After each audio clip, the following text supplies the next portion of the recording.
Les parutions de ce lundi ont planché sur des sujets essentiels, à savoir la désignation du porte-parole de l'opposition et les réalités qui entourent la guerre dans l'Est de la République démocratique du Congo. Commençons par Africa News qui affiche à sa une porte-parole les chouchous des sondages Kamere malmené, Badibanga favori. L'écrit hebdomadaire parle de la désillusion d'un Vital Kamere mal lancé au poste du porte-parole de l'opposition et le journal de rajouter qu'un sondage Le Point lui donne 23% d'intention favorable contre 58% à l'UDP Sami Badibanga. Toujours dans les mêmes registres, la prospérité fait écho d'un Sami Badibanga qui part favori. Pour la consoeur, à quelques jours de l'expiration du délai constitutionnel relatif au choix du porte-parole de l'opposition politique, le consensus est loin d'être dégagé au sein de cette famille politique plurielle minée par des divisions intestines. Le journal Le Phare met quant à lui le cap sur Kinshasa qui reconnaît enfin les évidences des infiltrés rwandais présentés à Matata. Le confrère nous révèle que le gouvernement congolais vient enfin d'admettre par la voix de son porte-parole Lambert Mende que c'est le Rwanda qui instrumentalise les forces négatives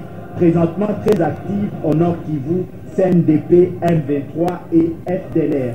Le quotidien Forum des As abonde dans le même sens et titre Enfin Kinshasa charge Kigali. Les confrères fait savoir que Kinshasa n'envisage pas de négociations avec les groupes armés CNDP, M23 ou FDLR qui sont invités à se rendre aux autorités congolaises ou à la MONUSCO en déposant les armes au risque de subir la puissance des feux des FARDC. La manchette témoigne en page intérieure que Bosco Tanganda continue d'enrôler des enfants des forces selon les tabloïds qui se fondent aussi sur les rapports de Human Rights Watch lors d'un autre incident datant du 29 avril. Des soldats qui ont rejoint les forces rebelles de Tanganda ont forcé 22 garçons Tutsis à descendre de leur moto devant un barrage routier des Fortunes installé près de Kiloli-Roué dans le Nord Kivu alors qu'ils tentaient de fuir. Par ailleurs, la République s'est intéressée aux éliminatoires Brésil 2014. Le quotidien titre à sa couverture « Les léopards gagnent sans convaincre ». D'après la consoeur, ils l'ont échappé belle. Les léopards de la République démocratique du Congo ont eu tout le mal du monde pour venir à bout des épérifiés du Togo. De son côté, la référence titre « Les léopards de la République démocratique du Congo marchent sur les épérifiés du Togo ». Les léopards de la RDC, sous la conduite de Claude Leroy,